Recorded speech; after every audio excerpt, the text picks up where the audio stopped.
It's a beautiful day here in Gahanna, and we are really excited. Today is the day we are airing our first show of the new season.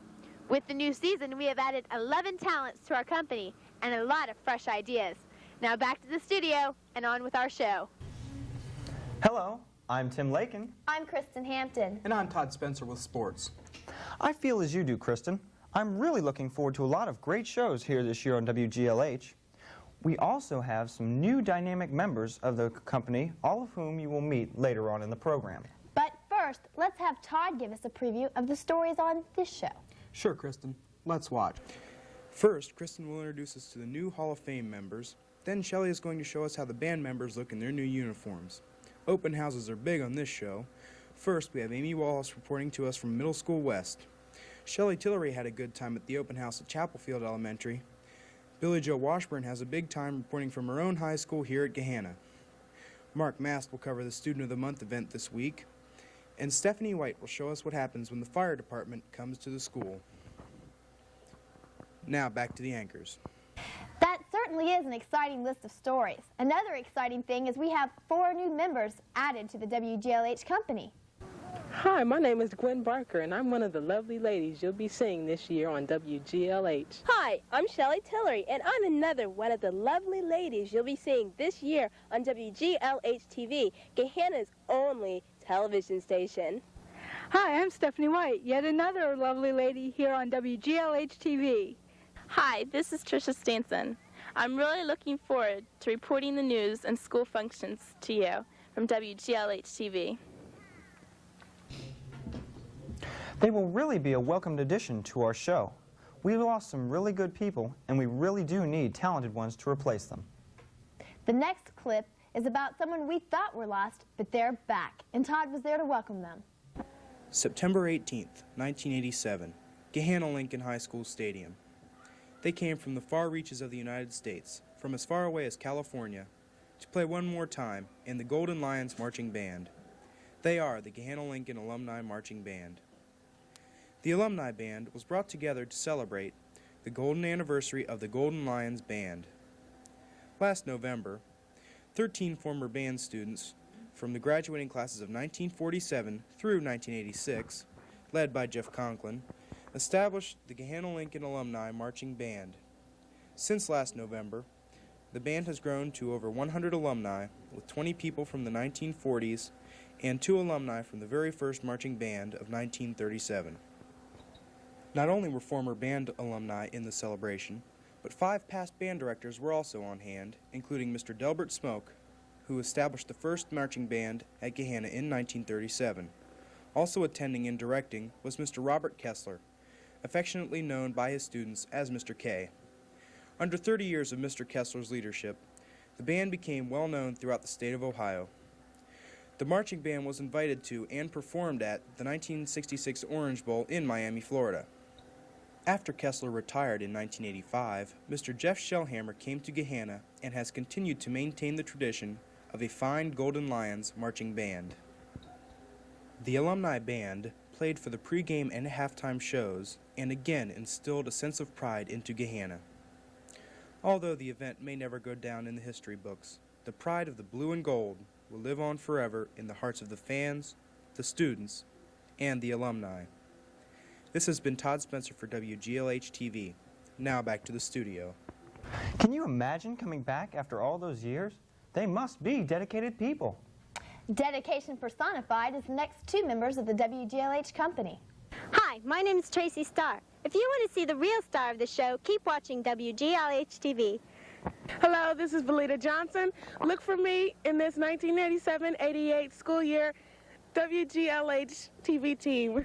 I can see those 2 will really be devoted. And now, for Gahanna's epitome in dedication, here's Kristen with this. I am currently standing outside of Gahanna Lincoln by the Athletic Gahanna Hall of Fame. It was started back in 1983 to honor someone who had done something significant for the Gahanna school system. The man on my right is Mr. Jack Schmidt, who is not only Superintendent of Finances, but also current President of the Hall of Fame. Mr. Schmidt, exactly how did this program originate? Well, in 1983, when Mr. Prushing retired as athletic director after serving the school district for 34 years as a teacher, coach, and as an athletic director. A group of us people got together and decided that we ought to find some fitting way to honor Barney for his 34 years of service to the school district. And after having several meetings and discussions about what would be appropriate, the outcome was the development of the Gahanna Lincoln Athletic Hall of Fame in Barney's honor. Okay. And the gentleman to my left is Mr. Prushing, who was the first inducted member. Mr. Prushing, how did you feel when you were told that you were the first one? Well, I was quite surprised and flattered by the honor, and I would like you to know, though, that this appreciation grows more and more each year as we induct new members into the Hall of Fame. It's just a tremendous feeling for me to be able to associate with those people. I really appreciate it. Although there was no banquet for Mr. Byron Prushing back in 1983, there has been one each following year to induct new members. Here we see the 4th annual banquet, which was held on September 10, 1987 at the DCSC. Mr. Prushing commented that, quote, "This year's banquet went well. It was a nice crowd, and I found the new inductees to be a very interesting group of people." WGLH would like to congratulate the 5 new members, Ruth McIntosh, Larry Littner, Willard Jakeway, Carol Jackson, and Frederick Browning, because it is truly an honor. All inductees have a biography page dedicated to them in the banquet program, revealing the sports in which they participated in. The excitement continued on Friday, September 11th, the first home football game, when the new members of the Hall of Fame were honored in front of the stands. If you're interested in the method of how these Hall of Famers are chosen, they are selected by a committee and required to write a biographical sketch of sports played in both high school and college. If you are often referred to as the all-around jock, maybe you should set a goal to someday be a member of the Gahanna Athletic Hall of Fame. Maybe I will work toward that goal. I could be pretty good in track. Yeah, I've heard you're pretty fast. Just kidding. Let's watch 2 more of the WGLH company members who could set a good track record themselves. Hello, this is Neil Smith for WGLH TV. You won't be seeing me too much because I'll be on the other side of the camera. Hello, my name is Amy Wallace, and no, I'm not the daughter of Mike, but I'll still be reporting to you for WGLH TV. Neil is one of our talents who is a member of the marching band, isn't he? Yes, and so are Shelley and Stephanie. I wonder how they like their new uniforms. Let's ask Shelley. Set your colors sailing, showed them that we're bold, and they did. The 1987 Golden Lions Marching Band began their new year with new uniforms. The old uniforms were over 20 years old. The new uniforms are more comfortable because they were custom fit for each member. Jeff Shellhammer, band director, said that the uniforms cost $265 apiece. Different businesses have contributed money to the fund. $50,000 was needed to cover the 145 uniforms, including drum major and flag corps. The majorettes kept the gold sequined outfits. So far, over $33,000 has been earned. The rest will be paid off in the next 2 years. Special projects like annual Tag Day, the annual cheese and sausage sale, and the football concession profits will help to foot the bill. The band members are excited about their season. The Pride of Gahanna, as the band is called, has shown off their new uniforms at several football games and the Defiance Band Festival. After marching season, the uniforms will not be put to rest. They will be used for concert band. Shellhammer said that the black pants were chosen over the blue because they look more professional. The crossbelts, hats, and spats will not be worn in concert season as in marching. Gahanna has some exciting shows planned for the 87 year, such as the Country Western Theme, Beatles Medley, Rock and Roll Feature, and Script Lions.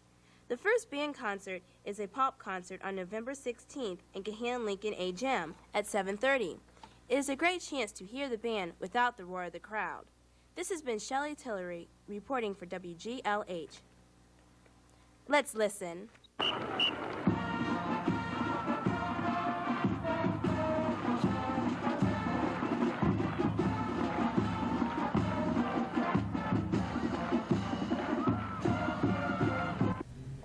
The uniforms look great, and we can thank a lot of generous people for their support.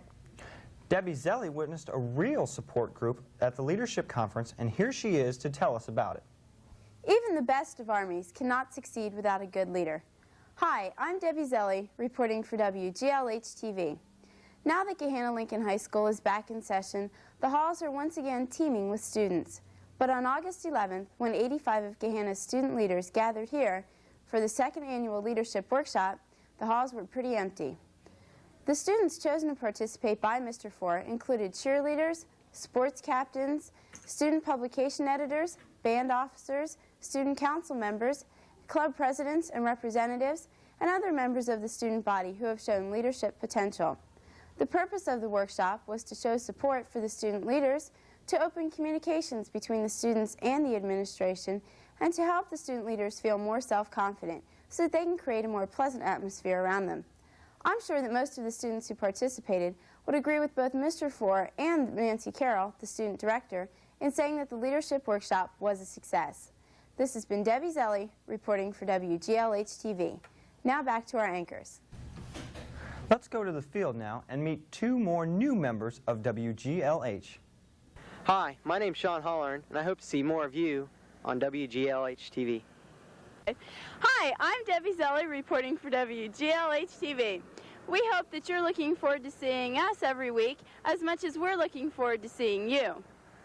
We are certainly lucky to have all these talented students added to our company. And here's Mark with a story about more students. Hello, this is Mark Mass reporting for WGLH TV. How many times have you scanned across the Gahanna Enterprise and you found an article entitled The Student of the Month at Gahanna Lincoln High School, but you skipped over it because you didn't know what it was about? The Student of the Month program was started 4 years ago to honor those students who excelled in a particular subject. Each teacher chooses a student who has shown excellence in a given area. The students aren't always the best in the class or the one with the highest grade. History teacher Mrs. Gabriel has this to say about choosing Student of the Month. If someone has improved a lot, then he would certainly be a choice for Student of the Month. If someone has gone from a D up to an A, I wouldn't have a choice there. He would automatically be it.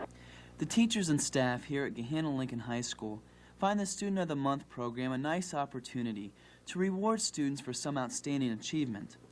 The students receive the honor with a feeling of pride at what they have accomplished and appreciate that pat on the back from the teachers. Here is a Student of the Month, Corey Evans. That you're an active student, that you participate a lot in class, and that you show an interest in your work.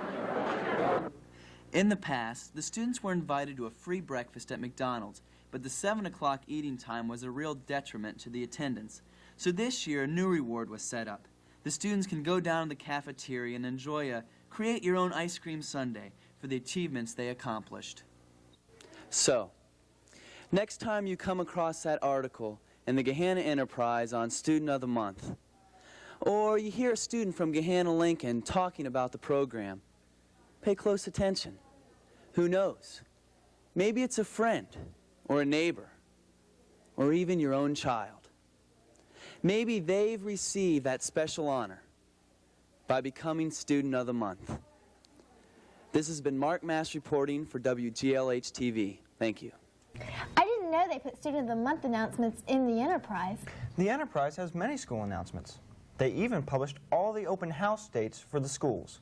The high school had theirs, and we have this. Here's Billy Joe Washburn.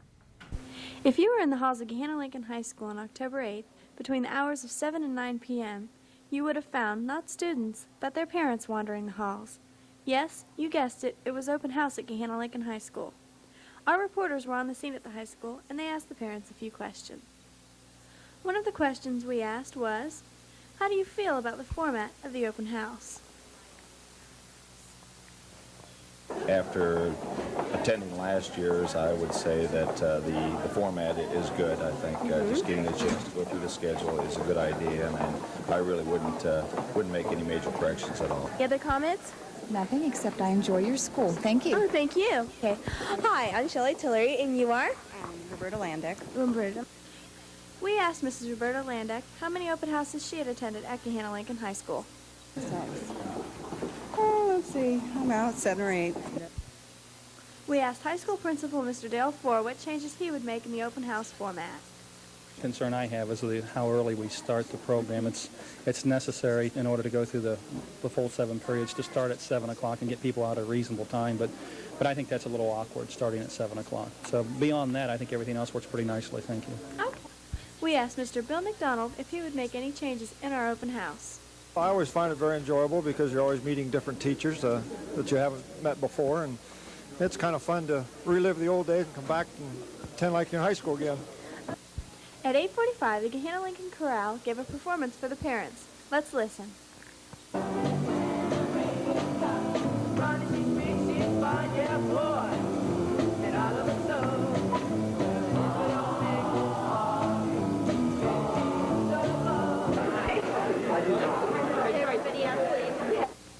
Following the chorale performance, the guests were served refreshments in the lobby. A nice finish to a pleasant evening. This has been Billy Joe Washburn reporting. And now, back to the studio. The elementaries had open house also, and here's Shelley to report. Hello, this is Shelley Tillery reporting for WGLH TV at Chapelfield Elementary's annual open house. With me now is Mr. Dan Lister, the principal of Chapelfield Elementary. Mr. Lister, what is the purpose of holding an open house? Really, our open house serves two purposes. One, it shows the community what kind of things are going on in their schools, and it gives the parents the opportunity to see the kind of work that their children are doing. And secondly, it also shows the support that we get from our community, from our PTA, and from our parents, and just allows everybody to get in and get to know each other and do a lot of good things together on this evening. Okay, well, thank you very much. Many students display their work on classroom walls, on desks, and in hallways. With me now is Miss Peer, first grade teacher. Why do you like the open houses? I think it gives the kids a chance to show off for their parents. When they come in the room, they're so excited because, you know, they spend 6 hours here every day, 5-6 hours here every day, and it's their room, and they get to go and show the parents all around, and they show them every little corner, and it just gives them a chance to show off and say, hey, look what I did. Besides students' work on display, spirit items such as shirts, sweats, and shorts were on sale. Earlier this evening, there was a sign-up sheet for a PTA membership drive, and with me now is Mrs. Liz to tell me something about the PTA. Mrs. Liz, what is the purpose of the PTA? The purpose of the PTA is to work hand in hand with the teachers to provide the best education our children can have. And what we are here is to support the teachers in providing that. If you haven't been to your child's open house, it would be a good idea to do so. Did you see all of those things that the kids made? Yes, I guess those teachers are pretty proud of their students, and we're pretty proud of the next two. They're new to our cast this year also. Hello, my name is Mark Mass, and I'm new at WGLH TV, and I'm here in a real comfortable, relaxed position because I hope we can have a comfortable, relaxed year and a lot of fun and a lot of neat and exciting things for you. Hi, my name is Billy Joe Washburn, and I'm one of the new faces you'll be seeing this year on WGLH TV. Hope we have an exciting year together. Is that what's called lying down on the job? Yeah, that's it, Tim. And here's an area which parents shouldn't be caught lying down in. Beginning with tax returns filed for 1987, any child age 5 or older listed as a dependent must have a Social Security number shown on the tax return. The local office is urging parents to apply for numbers for their children as early as possible to avoid the risk of a year-end delay. An application for a Social Security number, Form SS5, may be filed by mail or in person at any Social Security office. Evidence of age, identity, and citizenship is required. Age and citizenship is usually established by a birth certificate or early religious record. Proof of identity may include school or medical records, insurance policies, and membership or library cards.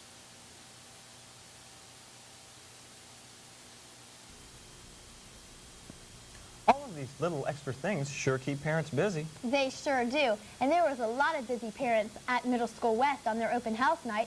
Here's Amy. Hello, this is Amy Wallace for WGLH TV, and tonight we're at Gahanna Middle School West, where they're having their open house. On September 22nd, Gahanna Middle School West's halls were buzzing with activity when the parents attended the annual open house. At 7 o'clock, parents met in the auditorium where they were introduced to members of the school's staff. The sound of a bell brought back many memories to parents as they attended their child's first period class. Many parents, such as Belinda Allen, mother of Tara Allen, a 7th grader at Middle School West, had this to say about Open House. It's great to have it every year like this, to meet the teachers and to know the teachers. I hear about the teachers all the time. I can't put a face with them. I love it. Teachers Mrs. Mann and Mr. Martin had this to say. Oh, yes. I think it's very important that parents come in and meet you. It's always nicer to communicate when you talk to them on the phone. You've seen them and you've met them and they've been in the room and been able to see at least the general idea of what's going on. I think that Open House has positive things for both. It gives us a chance to see who some of the parents are, and it gives the parents a chance to see who we are. And in this situation, the way we do it here at West, with them following the student's schedule, it gives them a chance or a feel for what their kids go through every day. During the period scheduled for lunch, parents were entertained by the 8th grade choir. While the parents were attending classes, the choir members contributed to a movie. As for the turnout, Mr. Allen, principal of Gahanna Middle School West, felt this way. I was very pleased with the turnout. We had a very nice crowd in all 3 grade levels. Okay, thank you very much. Thank you. This has been Amy Wallace for WGLH TV. Now back to our studio. Those parents sure look strange sitting in all of our little school chairs. You want to see something really strange in the classroom? Watch this. To honor National Fire Safety Week, the kindergarten classes at Goshen Lane Elementary got a special visit from Fireman Dave. He is Fireman Dave Breezius, a fire prevention officer for Mifflin Township Fire Department. Let's listen. So, one more time now. If your house is on fire, what's that number you're going to call? 911. And the fireman comes to the house, right? You thought it was fire, right? You thought the fire was what?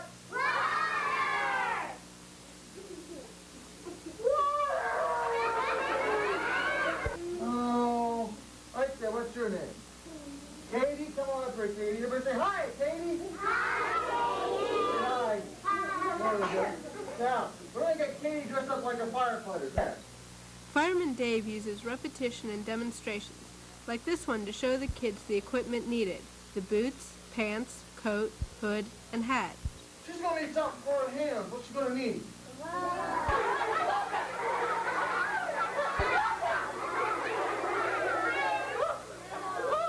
Wait a minute. There. All right. Boy, Katie sure was a good sport. There we go. So here he is. There's this guy who comes in. He's walking along on the floor. He looks like a monster, but is he a monster? No. And he smells like fire. Smells bad. But is he a monster? No. He breathes strange like a monster, but is he a monster? Then Dave brought in Fireman Ed in full costume to teach the kids not to be afraid of a fireman. Fire Prevention Week is designed to help families escape from house fires. For more information on making your own family escape plan, contact the Mifflin Township Fire Department at 471-0542. That's 471-0542. For WGLH TV, this has been Stephanie White. Those little kids are so cute. I love it when that little girl tumbled over. Speaking of tumbling over, it's about time for sports, isn't it, Todd? What do you have for us today? Well, Tim, I'll start with tennis. Mr. Mackey's tennis team has been doing extremely well this year with a 14-5 record. Special congratulations go to Jennifer Stagg and Julie Johnson on making it to the state tournament. Under Mr. Garland's leadership, the soccer team this year has a 7-8-1 record. Here's Amy with more. This year's soccer team has shown much improvement over last year's. Despite not having a winning record, the soccer team showed a lot of ability at the Westerville South game. This has been Amy Wallace for WGLH TV. Now back to Todd. Mrs. Miller's volleyball team this year has a 12-4 record, and they are doing extremely well. Now for the big story, football. This year's Lions are ranked number 1 in the OCC and number 6 in the state with a record of 7-0, including 5 shutouts. For more on the story, here's Amy.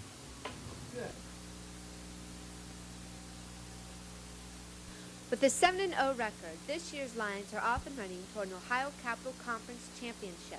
Here are some shots of their 13-10 overtime victory over Westerville North. This has been Amy Wallace for WGLH TV. Now back to you, Todd.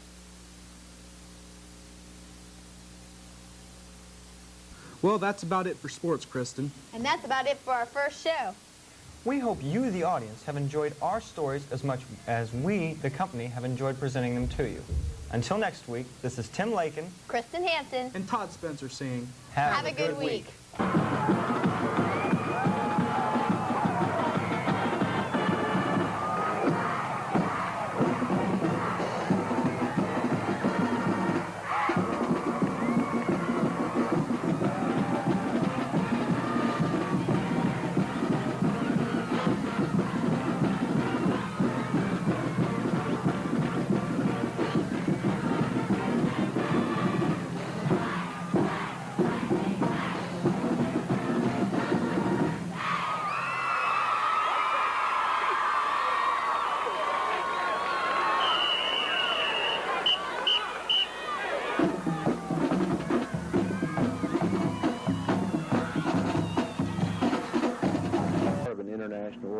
And with Rotary, our motto is service above self.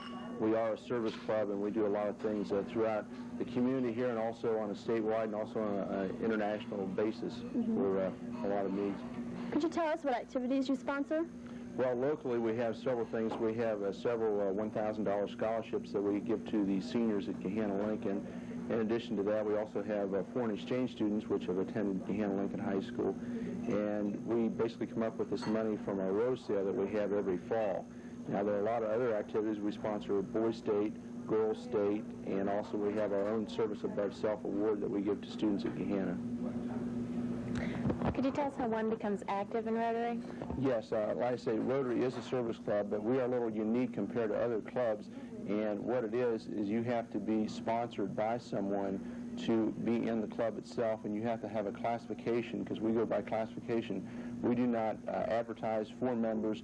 We go out and try to find people in different vocations, and once they have that, then they go through the process of becoming a member. Okay. About how many hours a week does each person serve? Well, we have a weekly meeting, which we meet here on Wednesdays at noon, but with the other activities and stuff, it's any time you can spend between 1 and 2 hours a week doing other activities or something like that. Okay. Could you tell us a little bit about the standing committees involved in the Rotary? Yes, we do have a board of directors, and there are 4 basic committees that we do have. One is international, which handles our student exchange program. We have club service, community service, and also the vocational. Those are the standing committees. The Supreme Court has just ruled that women can now enter Rotary. How do you feel about that? Well, that is a kind of a touchy situation right now. There was a club in California, and what they did, they inducted a member a lady who was the executive secretary for 31 years for the club, and they thought that they wanted to make her a member, which is always been against the international ruling of the club, because we are an international club. There are 160 countries that partake in Rotary. Because of this, there's been a Supreme Court ruling strictly for the United States that say that we cannot bar women from the club. But also at the same time, I've only heard of 3 instances, and they've all been involved with Rotary for a long period of time. I'd say for people in the Mid-America, we'll just have to wait and see. We just attended a district conference last weekend, and right now, if a woman does want to get involved, they have to go through the same procedures as anybody else, but at the same time, it's just like men trying to get into the junior league. Really, I don't know if there's a lot of interest right now. I know there was in California, but it was a specific instance. Okay, thank you. Well, thank you for joining us today, Mr. Bolton. Now back to the studio. They have really done a lot to help students further their education. And someone else who has helped students in education is our own Mr. Muser. Here's Rich with the story. Soccer is not a large spectator sport in high school, so it is generally not associated with a fight song or large crowds. But what people miss out on is non-stop play and excitement.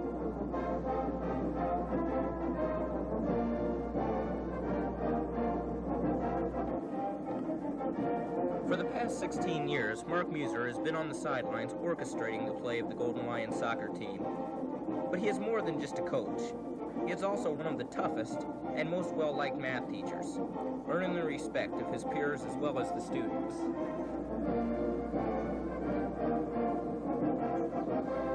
I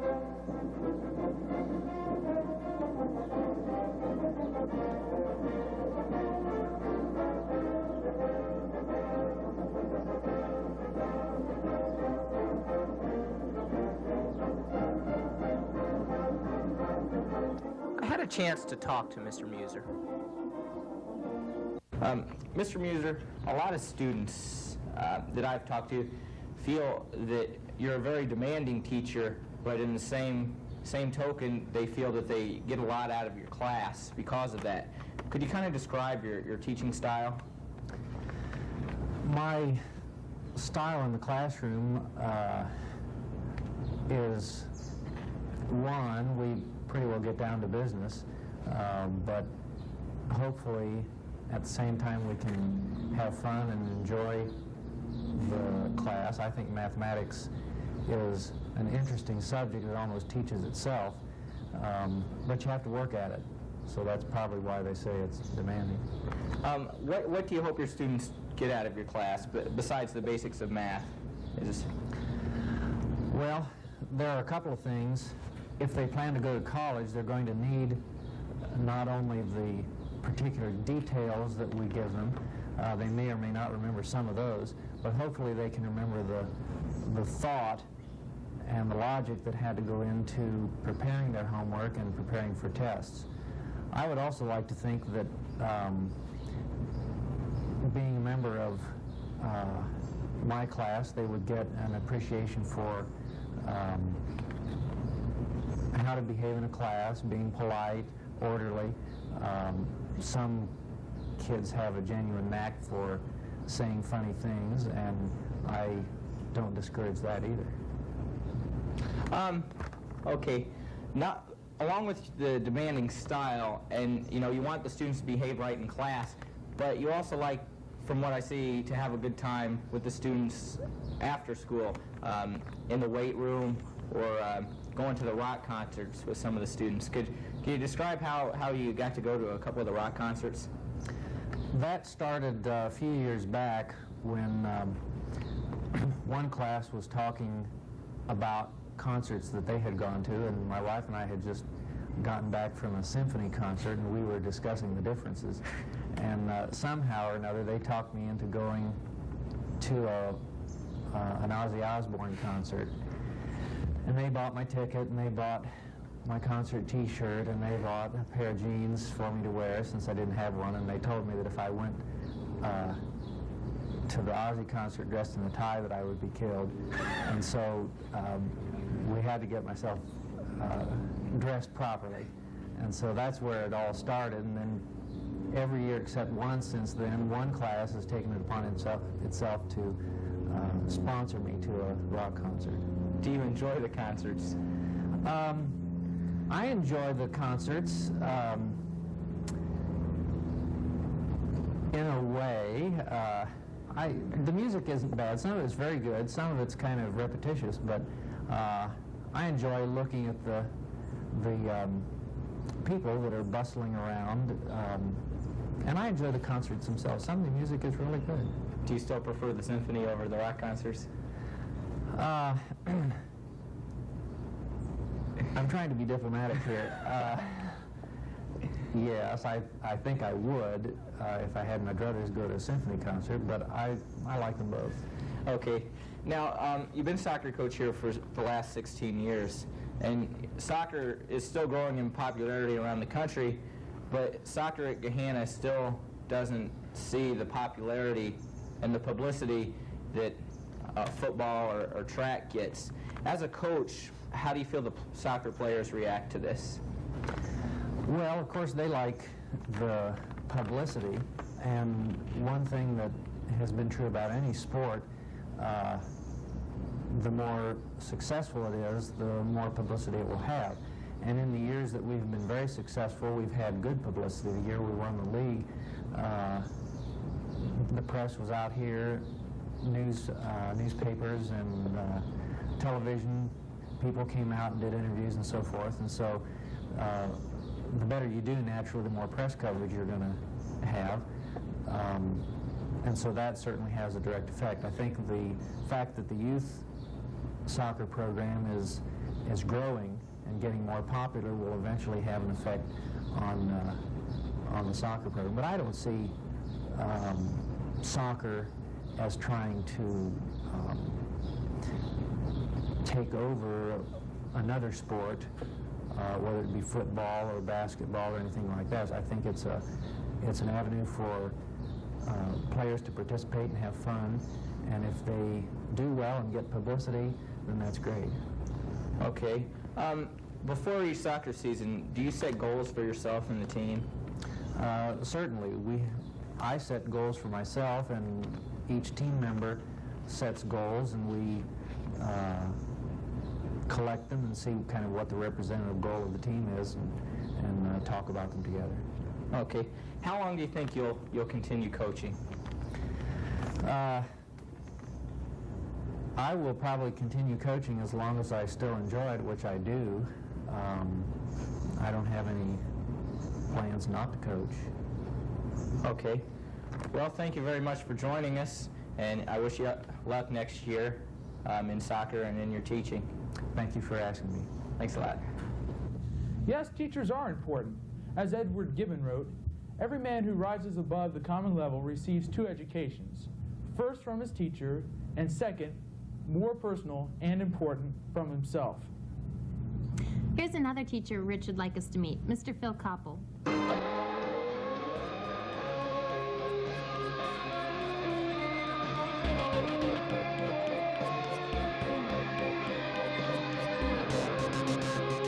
Gahanna football on Friday nights in the fall is the only game in town.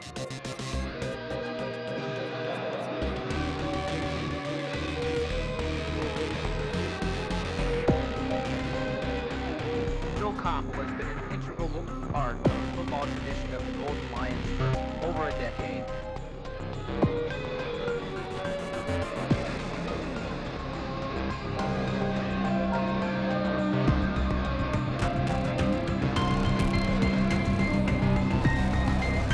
Hello, I'm Richard Schkowski here with Mr. Koppel, who has been a teacher at Gahanna for the last 12 years and head football coach for the last 8.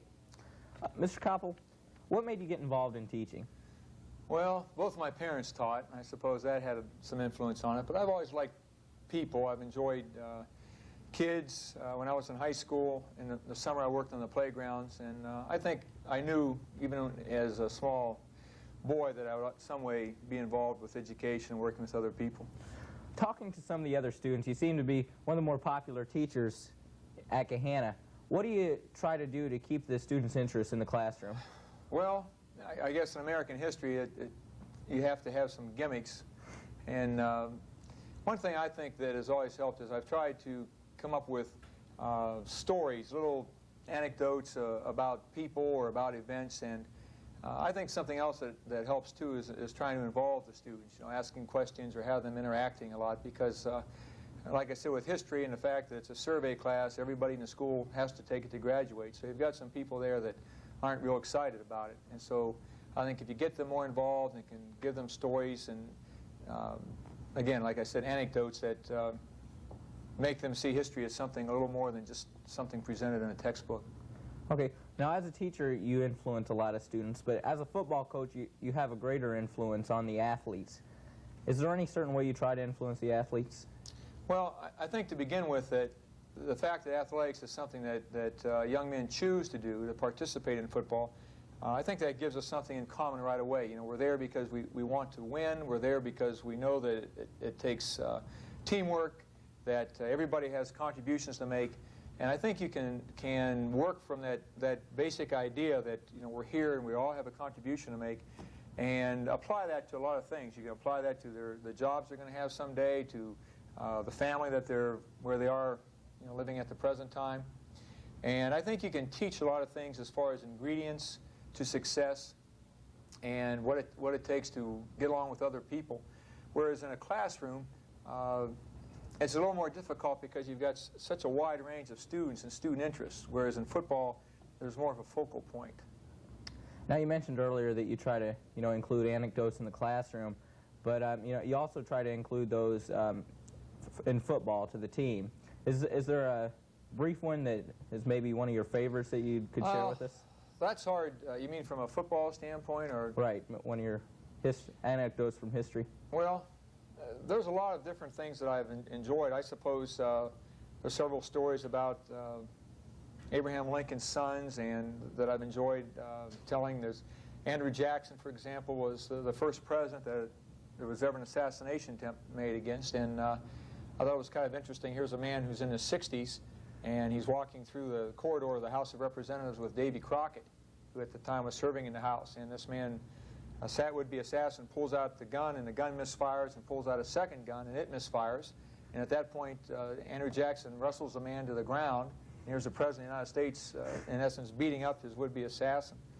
I think it shows you a little bit about the type of person Jackson was, but there are a lot of good stories in history, and I think that if you read enough and you stay with the subject long enough, I don't know if you can really pick out one that's a special favorite. Okay. Right now, do you have any idea of how long you'd like to continue coaching? Well, I've always, the first year that I became a head coach, in 1978, at that point, I just thought, well, I'm going to coach as long as I enjoy it and as long as I feel I'm making a contribution. And I guess that's still how I feel. There's more of a tug now because I have a family, which I didn't have before, and I suppose, too, you wrestle with that. It sounds trite, but you wrestle with that burnout that people talk about. But I would say right now I'm very excited about next football season, and I'm going to take it 1 year at a time the same way I did 9 years ago. Okay. If there comes a day that you don't coach anymore, what do you see yourself doing? Are you going to continue teaching, or will you That's part of the problem, I would say right now. I don't know what else I could enjoy as much as I do coaching and teaching. I can't imagine myself out of education. Okay, well, thank you very much. This has been Rich Richkowski for WGLH.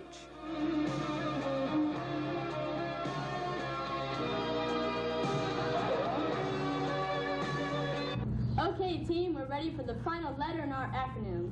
Dan, what does the letter U mean to you? I don't even have to think about that one, Lisa. It means understanding.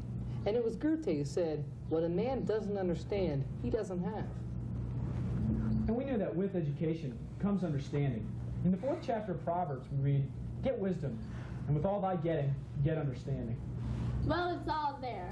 If you are diligent in your education, with it will come independence, awareness, and understanding. And the acronym spells ADO. It all seems a little sad until you realize it's not the end, it's only the beginning. That's true, and I think we all need to say goodbye in our own special way. What do you mean, Dan? I know what he means. Some people say goodbye, some people say adieu, etc. I will say farewell, everyone. I like Godspeed. I like it a little less permanent. I think I'm going to say hasta luego. Well, if we're going to go continental, I'll say auf Wiedersehen. Well, I guess that leaves old Dave with the simple so long. The entire company of GLHS would like to come up and say goodbye, especially Sue Patton, who is also graduating. What is your choice for a personal goodbye, Sue? I know I don't look Italian, Ann, but I like to say arrivederci. The entire company of WGLH would like to say goodbye and have a safe and happy summer.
turn that one out.